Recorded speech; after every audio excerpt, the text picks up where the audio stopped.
多数のテレビ番組で取り上げられたいびきケア商品スリームとは一体どんな製品なのか。突然お尋ねしますが、いびきケアどうしていますか？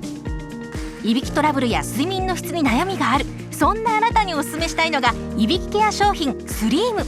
その特徴はいびき検知と振動機能。